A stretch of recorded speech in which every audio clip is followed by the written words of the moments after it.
Yo, what's up guys, it's Louis, and today I'm going to show you every single bind that you need in CS2. I have some really important binds that every player needs to have bounded on their keyboard, so we're going to go through with those commands and how you guys can bind them. Some are in the settings, some aren't, so you will have to use your console, and I'll show you how to do that. Before I show you guys the binds that you need that will help you rank up and improve as a player, if you want any cool skins like I have in my inventory right here, make sure you check out the sponsor of this video, Skins Monkey. Skins Monkey is a CS2 skins trading site and marketplace that provides an instant way to get new skins.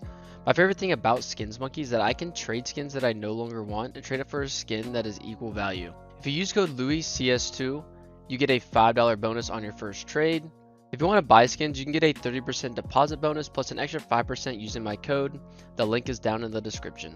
So the first bind we are going to go over is Crosshair Binds. Now, some of you guys might not be familiar what a Crosshair Bind can be used for, but you can actually bind some to your keyboards that you can switch in between like I'm doing on my screen right here. And these can help you in different situations. Now, some people perform better with different crosshairs. Like for example, this one right here is more my tap crosshair. So if I know I am in jungle and I kind of have a little sliver gap that I need to hold and probably one tap and I'm not at a good spray distance, I would switch to a crosshair like this, or I would switch to one of my dot crosshairs if I was swinging at a lot farther distance, like if I'm trying to kill someone in top mid. These are definitely my go-to crosshairs, and this one is also really good for my pistol round, so I'll switch between this one, and I'll post on the screen on how to put those into your console so you guys can bind them, and I'll also put them down below as well. But these are very important if you feel like some rounds maybe your pistols aren't the best, or maybe you go through a different crosshair a lot. I know a lot of people come in my chat every day in Twitch asking for my crosshair, so instead of having just multiple crosshairs to copy and paste, it's a lot better to have them bounded, because there's some crosshairs are definitely fit for better situations. Now, when I was planning on making this video, CS2 actually put out a cool update which put some of the binds that I was going to talk about in game, and one of those binds is the Crosshair Bind. This crosshair can help you line up so many smokes. Like for example, if I want to come here, I can, use this top con smoke. Usually just aim in the middle of the antenna, but obviously, you can line up a lot of different smokes with this bind by just simply the lines on the screen that you can find objects for. I know there's a smoke over here that uses this bind for the balcony where you got to line up with the lines on the screen. So this is a very important bind if you are a heavy support player, or maybe you just like finding grenades where you might need the bind. Like maybe a cool little smoke where this line's got to line up with this antenna and you got to go up to like here or something. So this is actually very, very useful. Now, in order to put on that command, it's in your settings and it's called the grenade line up reticle. You go into settings and you can see you can just turn it on. You can adjust the settings for each of your grenades. Now my smoke grenade's on 0 because I do use some of those smoke lineups with this crosshair. I have it turned off for my decoy grenades. Then all my other Molotov flashes HE, it usually takes 2 seconds, so there is a little delay. So if I hold right here, it takes 2 seconds for this to pop up, which I really like that you can adjust it and turn it off. And I also like how they added with the numbers as well. I don't know if you really need to use those numbers, but like the little hash marks can definitely help you find some cooler lineups. So if you are a heavy support player and you like throwing grenades or even just finding grenades, I really recommend that you guys have that on.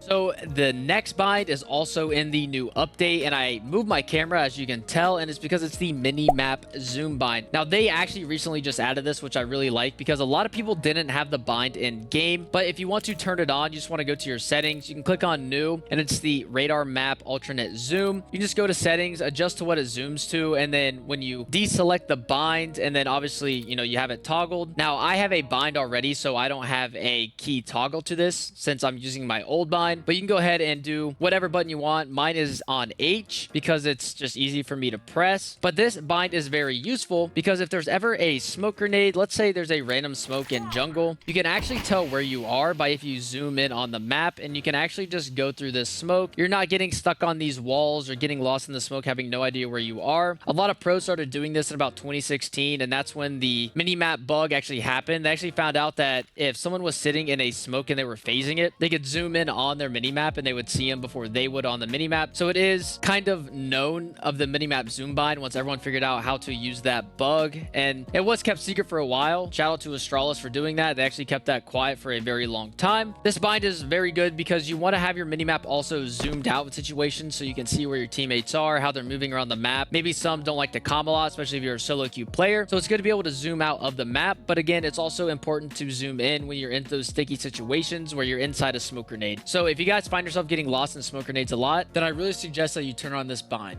Now, the last bind is kind of controversial. A lot of people don't like to use them. I know Munacy doesn't even use this bind, but I find it to help me be consistent with throwing grenades, and is the Jumpthrow bind, which I will paste on the screen right here if you need it, and I'll also put it down below in the description. But this bind is very important to throw smokes like the window smoke. Like if you're throwing this smoke from here, it's a lot easier for me to just hit my Jumpthrow bind rather than me literally just trying to time space, even though it's kind of easy. So if you are a newer player and try to understand the mechanics, I really suggest that you guys do use a Jumpthrow bind instead of trying to figure out the timing, because it can be useful. But if you want to get more techie with it, there's also the W tap Jumpthrow bind. So like if I want to throw a window from here, I have to use the W tap Jumpthrow, and a lot of the instant smokes are used for the W tap Jumpthrow. Like on Ancient, they're used, the Mirage instant window smokes. There's a lot of good smokes that use the W tap Jumpthrow bind, but you're usually just using them at the start of the round, so it's not really that important. But if you are good mechanically, you definitely don't need one, but I really suggest it for the newer players that just picked up Counter-Strike.